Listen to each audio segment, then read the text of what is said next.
Abra então a sua Bíblia, Apocalipse capítulo 21, que diz o seguinte, o verso 1, até o título já nos ajuda a entender o sentido deste capítulo. Diz assim: vi novo céu e nova terra, pois o primeiro céu e a primeira terra passaram, e o mar já não existe. Convido vocês a fechar os olhos e vamos orar ao nosso Deus. Então João, ele deixa claro que ele viu o novo céu e o quê? Nova terra. Ellen White chega a dizer que aquilo que João viu foi um pouco limitado do que Deus, claro, tem a oferecer. Patriarcas e Profetas 83, a página, ela chega a dizer que João, devido ao sofrimento que estava na ilha, ele descreveu parte do que viu. Mas quando Jesus fala, e também o próprio Paulo, que olho algum nunca viu o que Deus tem preparado para nós, é porque João tentou em suas palavras descrever, mas será muito maior, irmãos, do que passa pela nossa mente. C.S. Lewis, em um livro que escreveu chamado Cristianismo Puro e Simples, ele disse o seguinte: se descobre em mim um desejo que nenhuma experiência deste mundo pode satisfazer, a explicação mais provável é que fui criado para outro mundo. Você já percebeu que todos nós temos necessidades que muitas das vezes elas não são supridas aqui? Quantas pessoas que você já encontrou que, entre aspas, têm tudo, mas se sentem vazias, se sentem tristes? Porque na verdade, irmãos, o preparo que fazemos ao ler a palavra, ao estudar, não é para esta vida aqui. Nós estamos se preparando para a vida. Vivemos com os pés na terra, mas os olhos aonde? A nossa recompensa virá. E a gente precisa entender que somos aqui peregrinos. Estamos de passagem rumo a Canaã celestial. O uso repetitivo do adjetivo novo na expressão de João é interessante porque ele nos faz pensar também em outros adjetivos, outros substantivos que podemos relacionar a esse adjetivo novo. Por exemplo, o novo não vai ser só uma nova terra, vai ser um novo relacionamento com Deus. Teremos a oportunidade de vê-lo face a face. Será então um momento diferente para nós, porque hoje Deus revela as suas vontades, assim como fez no passado, por meio dos seus profetas, e isso nós vemos hoje através das Sagradas Escrituras. Mas no novo céu teremos a oportunidade de ouvi-lo e vê-lo face a face. O novo também podemos entender que é um novo relacionamento com os nossos semelhantes. Eu acho interessante que as pessoas, devido já serem traídas por amigos, traídas por familiares, alguns dizem que não confia mais em ninguém. Eu aprendi que é assim: a pessoa falhou contigo, você não significa que agora todo mundo vai falhar com você. A gente precisa amadurecer e entender que cada um tem o seu caráter. Eu não posso agora, com uma má experiência, aplicar a todos. Mas a verdade é que a gente vive num mundo frágil e de amizades que a gente não sabe se é verdadeira ou não. Porém, no céu, onde ali vai estar os santos, não vai ter mais essa insegurança. Não vai ter mais medo de eu me relacionar com as pessoas e ficar um duplo sentido naquilo que eu falo e faço, mas vão ser o quê? Um relacionamento de amizades verdadeiras. Então vai ser uma amizade, um relacionamento diferente com Deus e também com quem? Com as pessoas. Um outro aspecto interessante desse novo vai ser um novo vigor, um novo corpo, uma nova vida. Ao falar sobre um novo corpo, uma nova vida, quantas pessoas que passaram a vida sofrendo por uma doença, quantas pessoas que passaram a vida com problemas físicos e não tiveram o privilégio de andar corretamente, enxergar com toda a facilidade que um jovem tem, mas agora Deus promete que tudo se fará. Para mim, quando eu olho para Apocalipse 21, um dos textos que mais me consola é o versículo 4, que ele diz assim: e lhe enxugará dos olhos toda, e a morte já não haverá mais o que? Nem branco, nem dor, porque as primeiras coisas passaram. Imagine, irmãos, a gente não precisar mais ter motivos para chorar. A gente não tem mais motivo de se despedir. Eu acho interessante da morte porque existe um rapaz, não vou lembrar o nome agora, que fez uma reflexão sobre isso, que ele disse que a morte de uma pessoa querida, o que mais nos dói é que aquilo que gostávamos de fazer junto com elas não nos tem mais oportunidade. E eu parei para pensar, aqueles entes queridos que morreram, o sentimento que ficava, que trazia tristeza, era justamente momentos que a gente compartilhava junto. Por exemplo, meu avô. Meu avô faleceu, ainda era uma criança, mas eu lembro até hoje que o vovô, quando ia comer, colocava os netos na perna e a gente comia com ele. Era uma alegria, o vovô com um prato ali, na Bahia aquela farinha fininha, né? Então ele fazia o bolinho com a mãe e a gente ia pegando e comendo com ele. E na minha infância, ali para a juventude, eu sempre lembrava quando eu ia comer de meu avô.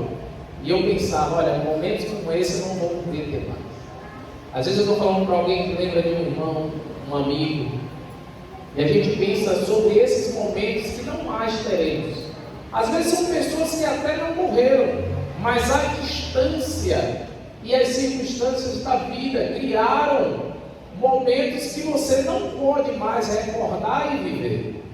Agora imagine um céu onde não mais vai existir essa distância, onde agora nós teremos a alegria de viver com aqueles que amamos. E ainda também a Bíblia em Coríntios, Paulo fala que o último inimigo a ser vencido é qual? A morte. E agora aqui João deixa claro que a morte jamais o que? Existirá. Isso é a graça de Deus, irmãos.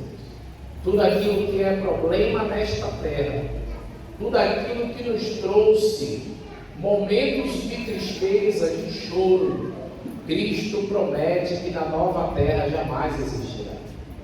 Quando a gente observa, irmãos, o amor de Deus vai muito além das nossas circunstâncias. O que eu acho interessante é que ainda tem pessoas que pensam assim: se Deus me amasse verdadeiramente, não permitiria que eu passasse por isso ou aquilo. Mas na verdade, queridos, Deus ele é tão bom que nesta vida ainda temos exemplos práticos de que esse mundo não presta. Por isso que Ele permite passarmos por um momento ruim. Mas o lugar que Ele promete para nós, que é perfeito, aí lá não precisará mais. Lá a gente não vai mais precisar sofrer, passar por dificuldades.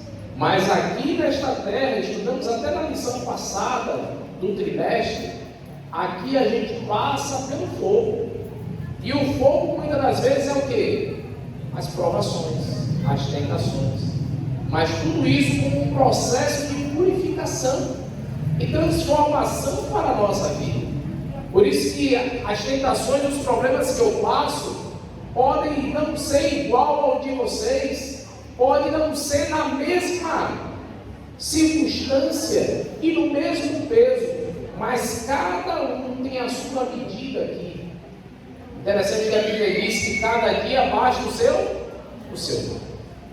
Cada dia, irmãos, temos coisas a enfrentar, dificuldades a vencer, mas isso faz com que a nossa fé, ela vá crescendo. Cada prova, cada tentação vencida é um motivo a mais para a gente crer e confiar em Deus.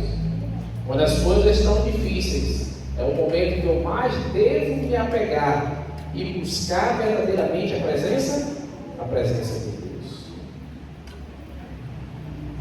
Seguindo aqui ainda a linha de raciocínio, Filipenses, eu citei esse livro para vocês, o Jesus no qual não conheci.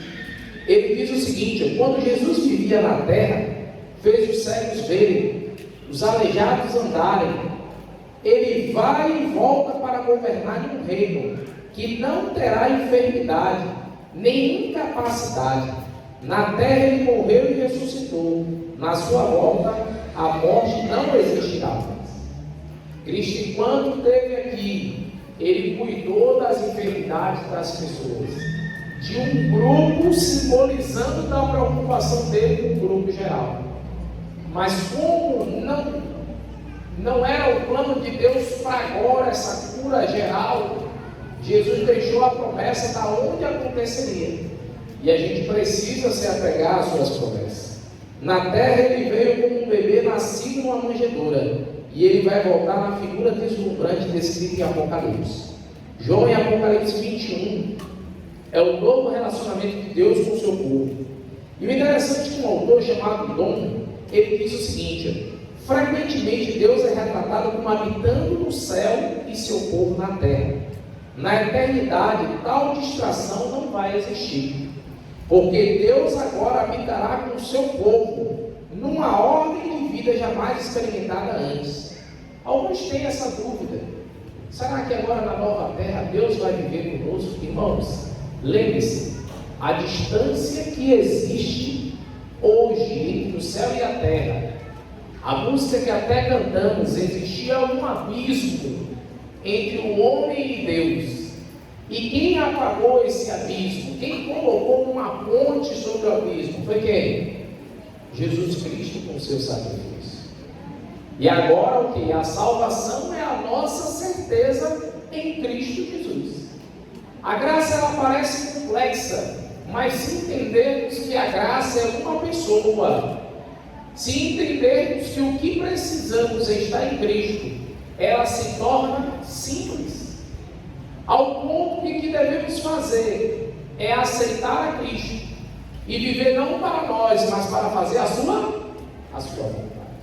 Por isso, querido, que ao a terra ser purificado, descer a Canaã celestial, ali o que ocorrerá? Não haverá mais pecado, não haverá mais problema nesse mundo, ao ponto que o céu e a terra não haverá mais agora uma distância, e sim o acesso, tanto nosso como de Deus, será uma coisa simples, onde não mais teremos que ter intercessores para chegar ao Pai, teremos acesso direto a Deus. O interessante é que Ezequiel ele já falava também sobre essa nova terra. Abre a sua Bíblia em Ezequiel, mantenha o 21 aberto, mas Ezequiel capítulo 37 é uma das poucas referências, porque também há em Isaías, sobre essa nova terra. Ezequiel capítulo 37, verso 27.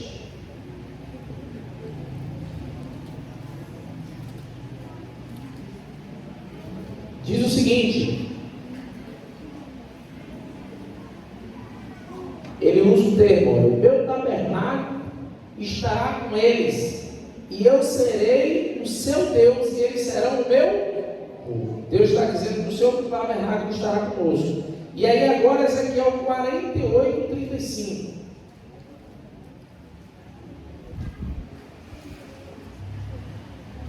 Você vai ver que ele está dando ali, a descrição da cidade. Você vê que vem de um pouquinho antes. Então no 48 vem o limite das 7 tribos, os limites das cidades, o limite do príncipe, os limites de outras 5 tribos, aí as portas da cidade. Quando você chega no 35 ele diz 18.000 povoados em redor, e o nome da cidade desde aquele dia será: o Senhor está ali.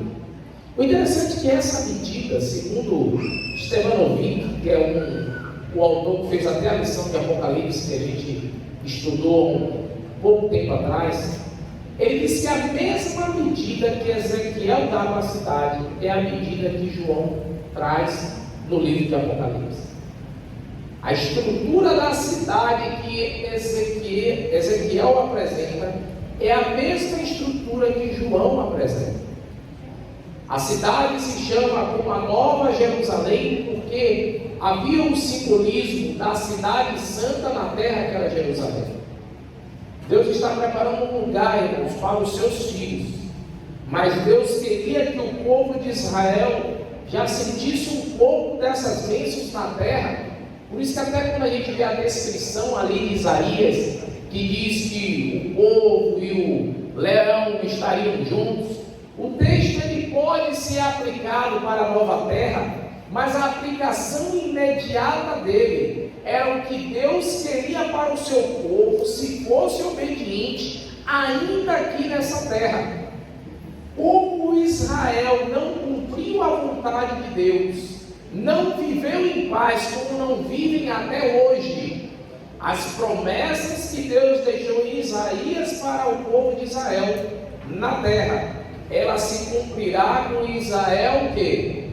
O Israel eterno, aqueles que aceitarem a Cristo e desfrutarão da vida junto ao Cordeiro e das bênçãos que o Senhor planejou.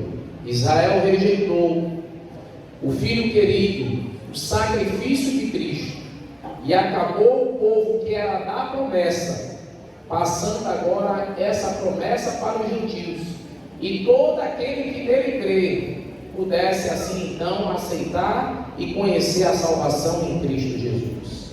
Em outras palavras, no centro, quando você olha no Apocalipse, então, a construção do livro de Apocalipse, o capítulo 11 e o 12 é o principal. E o interessante é que o capítulo 11 e 12 apresenta a Cristo na cruz. Com isso entendemos que não só Apocalipse, mas ao analisarmos toda a Bíblia, notamos que há um assunto central. E qual é ele? A morte de Cristo. O Antigo Testamento apresentando um Cristo que viria, o Novo Testamento apresentando um Cristo que veio. E há algumas passagens do Antigo, mas principalmente as cartas paulinas de Pedro e o Apocalipse, apresentando o Cristo que virá. A nossa recompensa, irmãos, não tarda. Cristo está preparando novo céu e nova terra. Uma das grandes promessas que a Bíblia nos traz é João 14, de 1 a 3. Jesus viu que os discípulos estavam tristes, e Jesus fez a promessa que iria preparar o quê? Um lugar. E o interessante é que nessa promessa ele disse que na casa do Pai há muitas coisas. Por isso, queridos, que há esperança para mim e você. O intuito de Deus é que ninguém se perca. O intuito de Deus é que todos aceitem a salvação. Mas isso também depende de uma escolha. Olha, por exemplo, para você vir nesta manhã, alguém pode ter lhe convidado, alguém pode ter te ajudado a vir dando uma carona, mas também teve que ter uma iniciativa tua para ver, uma vontade, um eu vou. Às vezes a gente tem vários motivos, várias coisas para fazer, mas assim também, amigos, como a gente separa tempo aqui para Deus, a gente precisa separar diariamente. E a gente precisa incluir a Deus em tudo aquilo que fazemos. Ao assim fazer, a Bíblia deixa claro que a nossa atmosfera de vida, o nosso ser, ele será diferente. A gente precisa, aqui nesta terra, fazer um preparo para a vida que virá, a vida eterna que desfrutaremos com Cristo Jesus. Eu separei um texto de Ellen White. Quem participou durante a semana viu que eu fiz sermões maiores, mas hoje é curto. Né? Eu separei um texto de Ellen White e dois textos para a gente encerrar essa mensagem. O texto de Ellen White está no livro Grande Conflito, página 293. Ellen White diz algo que eu não sei se você já terminou a leitura, já fez, senão ano que vem vai chegar baratinho o livro Grande Conflito.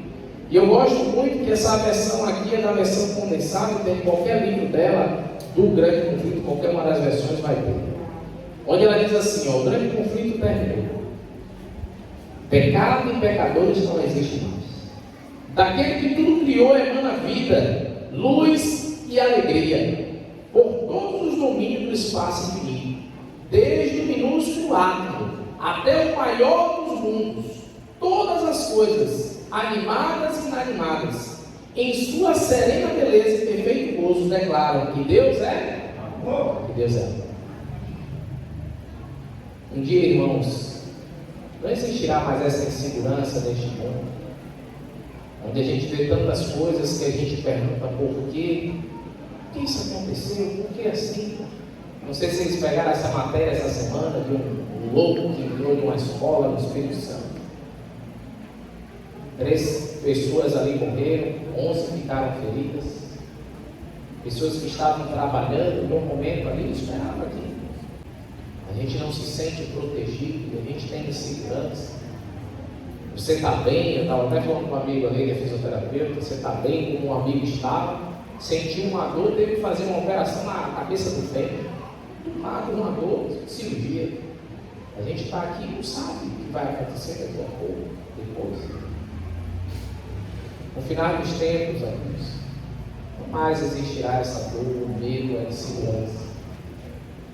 Juízo vai ter acontecido, sentença será dada. A lição que Jovens falou hoje, né? Sobre as 3 fases. A gente estudou semana passada as 3 fases do juízo. E no aspecto dos que irão se salvar, juízo investigativo, sai a sentença, Jesus volta e leva para o céu. Essa semana, as 3 fases para quem se perder. O que vai acontecer? Julgamento durante o milênio, sentença e a execução dela vai ser quando? Quando Jesus voltar. E aí o que acontece? Foi interessante ouvir isso daí. Há um texto de Ellen White que ela enfatiza isso, que os ímpios ressuscitarão, né? Receberão um fôlego de vida de novo, mas sabe o que eles vão receber também? O seu caráter. Então aqueles que morreram fazendo mal vão acordar com que desejo? De fazer mal.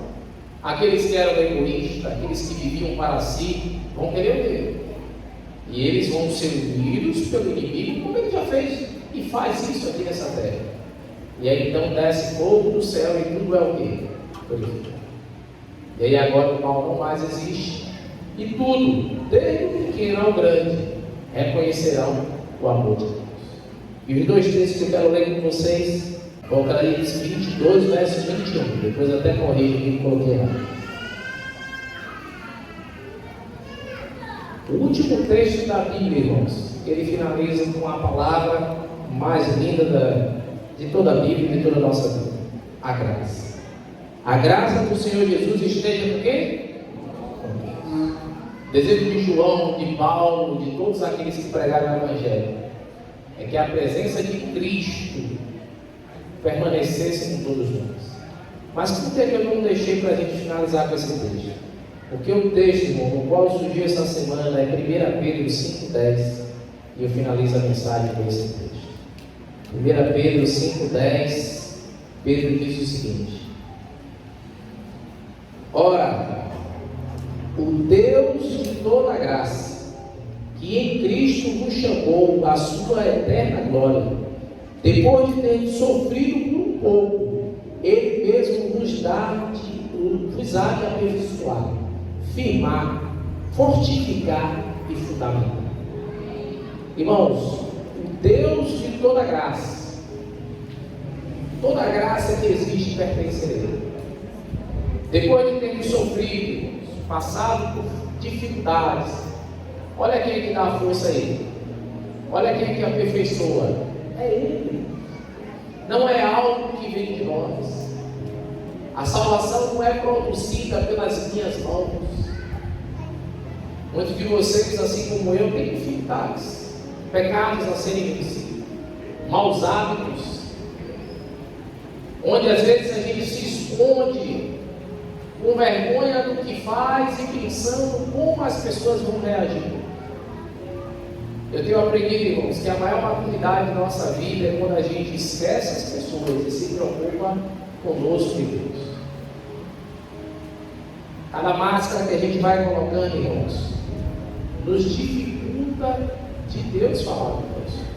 Às vezes a gente repete tantas mentiras para nós que a gente não acredita ou não sabe mais o que é verdade.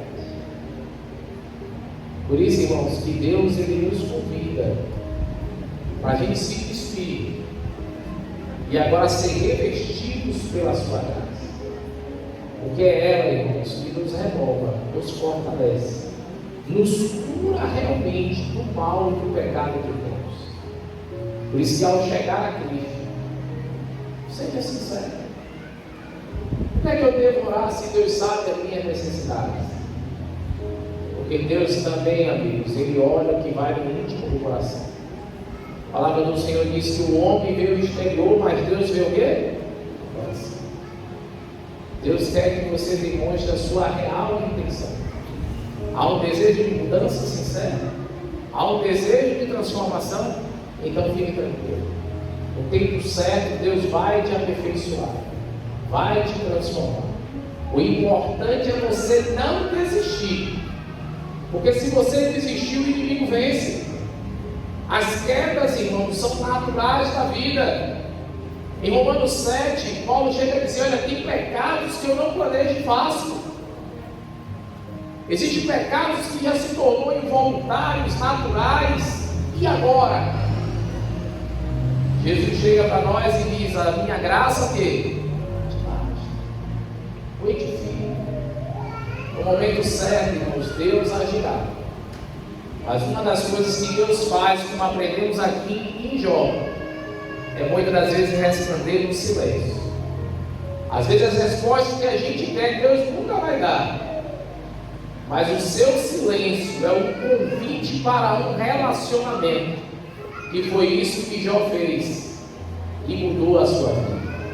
Então, irmão, se eu tenho um problema, se eu tenho um pecado, se eu tenho uma dificuldade, isso é um convite do Senhor para que a sua graça abunde em meu coração e eu cresça no conhecimento e na certeza dessa salvação.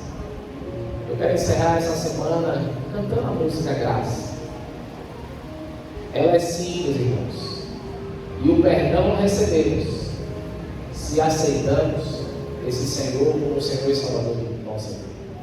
Meu convite a você é que, se a graça for algo importante para você também, se coloque em pé e cantemos juntos a graça.